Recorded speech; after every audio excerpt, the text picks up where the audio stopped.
All right, today we're diving into a world that's so small it's almost impossible to wrap your head around. But it has the power to change, well, pretty much everything. We're talking about nanomaterials, the literal building blocks of our future. Let's get into it. So I want you to just think about this question for a second. What if the secret to building stronger, lighter, more amazing technology wasn't about going bigger, but about going incredibly, unbelievably smaller? That's the wild paradox we're going to unpack today. So how in the world is that possible? Well, it's not magic, I promise you. It's a really fascinating scientific principle. So let's pull back the curtain and uncover the secret to their power. Okay, first things first, what are we even talking about here? A nanomaterial is basically any material that has at least one of its dimensions on the nanoscale, and that means it's between 1 and 100 nanometers. Now, to put that into perspective for you, a single strand of your hair is about 80,000 nanometers wide. So yeah, we are talking mind-blowingly small. It just doesn't seem to make sense, right? How can you shrink something down and actually make it stronger? Well, the answer isn't some kind of weird magic, it's all about physics. And it all comes down to one single crucial property. And here it is. This is the big secret. High surface area. See, when you take a material and you break it down into these teeny tiny nanoparticles, you massively increase the amount of surface that's exposed to the outside world. And that's the key. More surface means way more opportunities to interact. Think about it like this. You have a sugar cube, right? It's got 6 sides. But what happens if you smash that cube into a fine powder? All of a sudden, you've created thousands and thousands of new little surfaces. And that powder, with all that extra surface area, dissolves in your coffee like way faster, doesn't it? It's the exact same idea here. More surface area lets these nanomaterials react and bond and just do things in ways their bigger versions simply can't. So this whole high surface area thing, it's not just a neat party trick. It gives these materials what you could honestly call superpowers. Let's take a look at the incredible new abilities that just pop into existence at the nanoscale.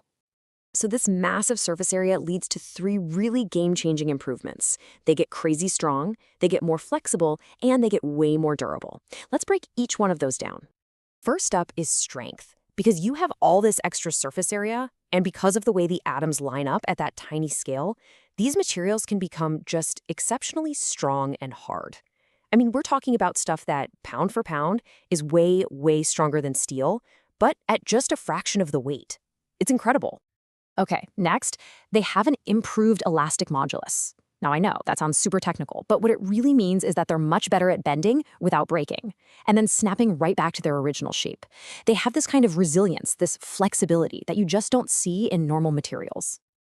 And finally, we have better wear resistance. You can almost think of it like they have a built-in, invisible shield. The way they're structured at the nano level makes them incredibly tough against friction and scuffs and scrapes. And that just means that parts made from them last a whole lot longer, even under really harsh conditions. So we've got these materials that are super strong, super flexible, and super durable. That's fantastic in a lab, but what does it mean for the real world? Well, let's look at how this is already building the tech of tomorrow. And the perfect real-world example of this in action is the carbon nanotube. It's basically a sheet of carbon atoms, just 1 atom thick, rolled up into a perfect tiny tube. These things are really the poster child for just how much potential nanomaterials have. So in aerospace, for instance, they're using carbon nanotubes to create what are called nanocomposites.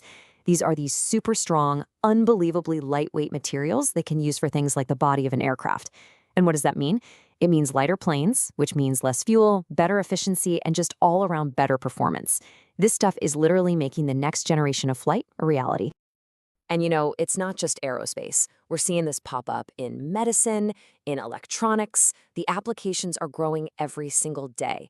So as we start to wrap this up, let's think about the big picture here. What's the main takeaway from all this? Look, if you remember just one thing today, make it this.